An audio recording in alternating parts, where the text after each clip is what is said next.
వర్ధిల్లాలి ధర్మ సమాజ్ పార్టీ వర్ధిల్లాలి వర్ధిల్లాలి ధర్మ సమాజ్ పార్టీ వర్ధిల్లాలి వర్ధిల్లాలి ధర్మ స్టూడెంట్స్ యూనియన్ వర్ధిల్లాలి వర్ధిల్లాలి ధర్మ స్టూడెంట్స్ యూనియన్ వర్ధిల్లాలి వర్ధిల్లాలి భారత రాజ్యం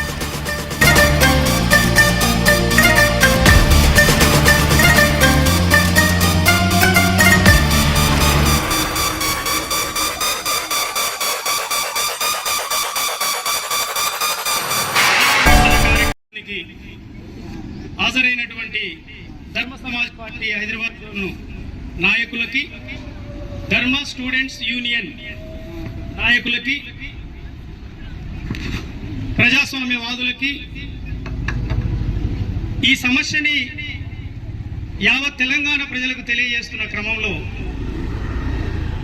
మాకు ఇక్కడ దయచేసి ఎలాంటి నిర్బంధం పెట్టొద్దని పోలీసు అధికారులని కోరుతూ ఈ కార్యక్రమాన్ని టేకప్ చేయడానికి వచ్చినటువంటి ఎలక్ట్రానిక్ అండ్ ప్రింట్ మీడియా సోదరులకు, పైగా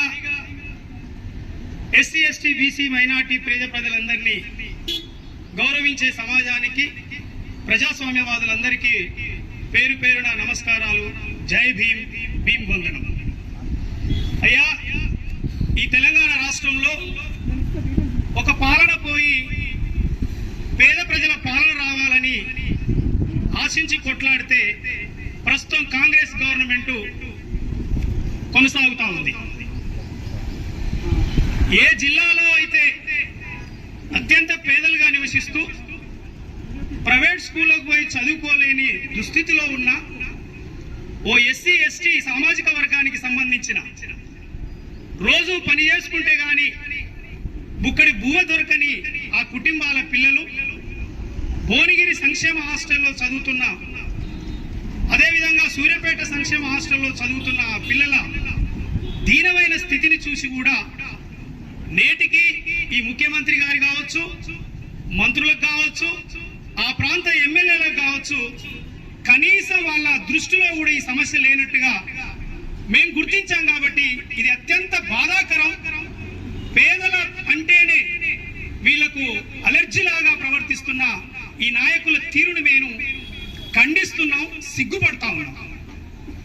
ధర్మ సమాజ్ పార్టీ పేద వర్గాల నుంచి, పేద వర్గాలు ఏ విధంగా బ్రతకాలి, ఈ పేద వర్గాలకు ఏమి న్యాయం జరగాలి, ఏమి హక్కులు ఉన్నాయి, భారత రాజ్యాంగం ఏం చెప్తున్నది, ఆ భారత రాజ్యాంగం ద్వారా ఈ పేద ప్రజలకు అందాల్సిన హక్కులు ఏంటి అని చెప్పి చెప్పడానికి కూడా ప్రజల తరపున ప్రతిపక్ష వాయిస్ లేకపోవడం కూడా మేము సిగ్గుపడతా ఉన్నాం, బాధపడతా ఉన్నాం. మరి భువనగిరిలో జరిగింది, పైల రాజశేఖర రెడ్డి ఎమ్మెల్యే గారు ఓడిపోయి అక్కడ మరో ఎమ్మెల్యే గెలవడం జరిగింది కాంగ్రెస్ నుంచి. అదే భువనగిరిలో ఉన్న సంక్షేమ హాస్టల్లో పేద పిల్లలని మీ నిర్లక్ష్యం కదా, మరి అదే పేద పిల్లల కోసమే మా పాలన, ఇందిరమ్మ రాజ్యం, కాంగ్రెస్ పాలన అని చెప్పిన మాటలన్నీ బూటకపు మాటలు, అబద్ధం మాటలని ఈ సందర్భంగా మేము తెలియజేస్తా ఉన్నాం.